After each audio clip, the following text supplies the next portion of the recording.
inyo. Hindi ba ka magbibigay galing sa akin? Ako ba hindi niyo kilala?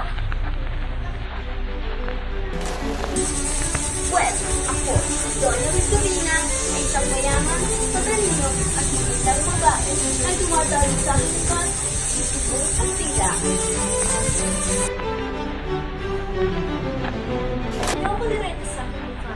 Ang kulit kong mukha at aking magagalang kasuotan na tila para lamang sa mispisang kabayan.